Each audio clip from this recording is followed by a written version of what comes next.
Depois do Ricardo, o Tito Rodrigues, que há pouco também já vimos, e agora já estamos novamente a ver. O Tito Rodrigues é Relações Institucionais da DECO Proteste. Olá, Tito. Bem-vindo. Muito boa tarde, Luís. Podemos pegar por esta ideia do lucro fácil, que tão facilmente fascina aqueles que ambicionam ou, por vezes, são menos esclarecidos em determinadas matérias.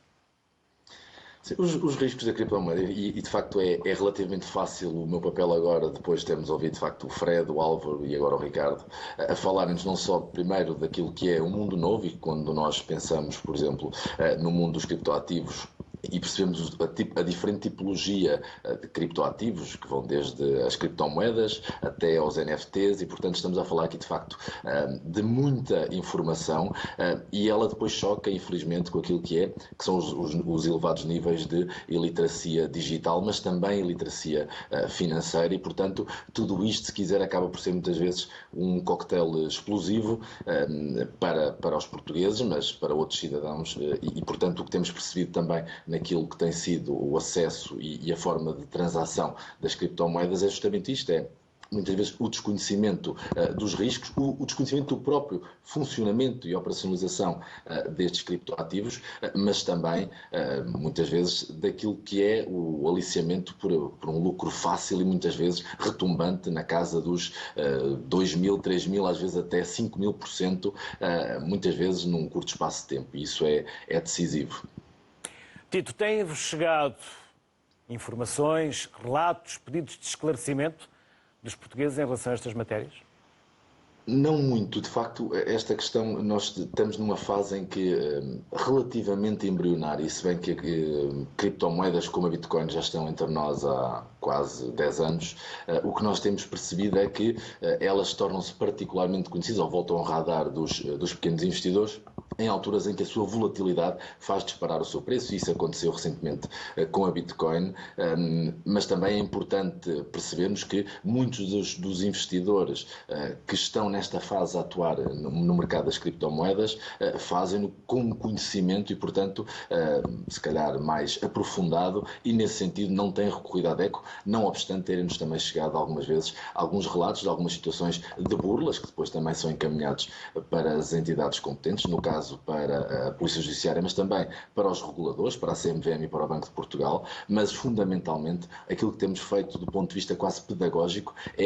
naquilo que têm sido as nossas recomendações, não temos de facto, e tendo em conta as especificidades destes criptoativos, não os podemos ainda recomendar, não obstante todos os méritos que têm, porque olhamos para os riscos que estão associados, e alguns já foram aqui, de facto, amplamente discutidos: o risco de liquidez, a elevada volatilidade,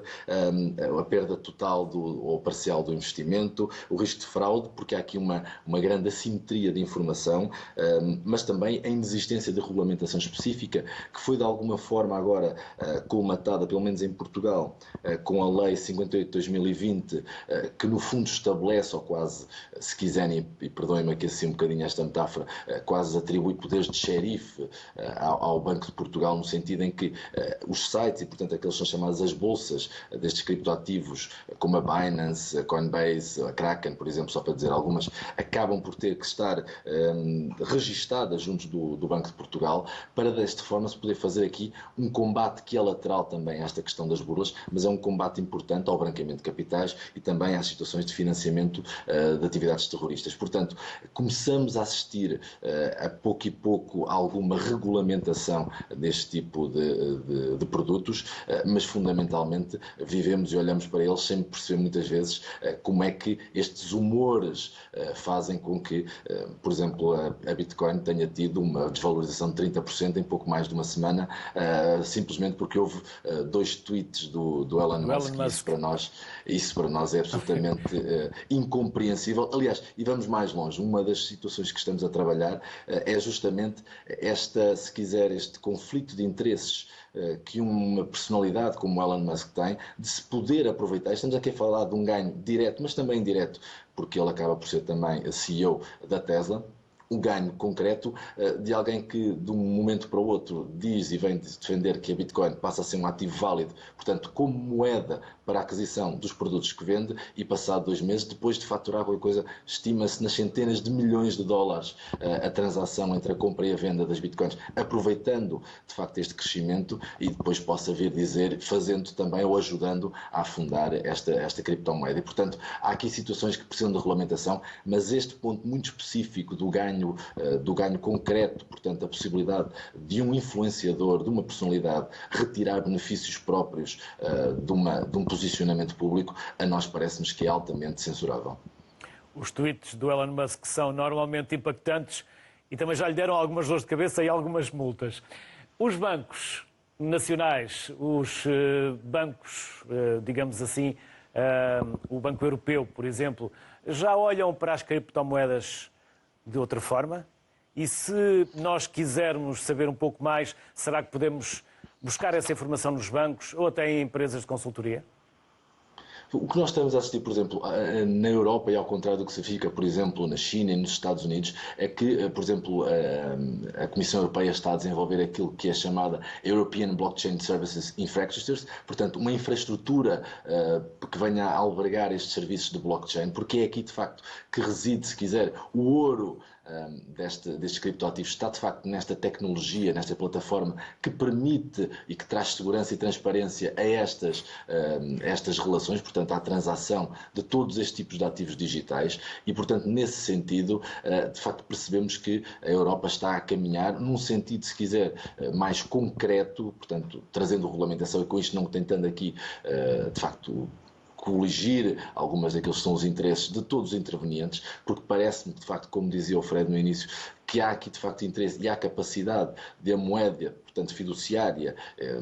vigorar, e, portanto, aquela que tem curso legal, a tradicional, ao mesmo tempo que vigoram as criptomoedas. Isso parece-nos que é absolutamente indesmentível e que temos que o futuro vai acabar por reforçar isso mesmo, mas o que estamos a perceber é que, de facto, que a Europa está a olhar para isto como um problema que importa ser resolvido e não como um problema que importa eliminar. E, nesse sentido, acreditamos que isto é positivo, porque a regulamentação, no sentido em que traga mais transparência e traga, sobretudo, algum conforto e alguma rede para os pequenos investidores que muitas vezes são burlados e até podem muitas vezes perder, e estamos a falar aqui de investimentos que muitas vezes nas largas dezenas de milhares de euros ou até centenas de milhares de euros, e isso é significativo porque não há de facto esta rede, esta falta de regulamentação acaba por deixá-los muito expostos, e esse caminho que começa agora a ser dado parece-nos que é de facto importante. Tito Rodrigues, obrigado.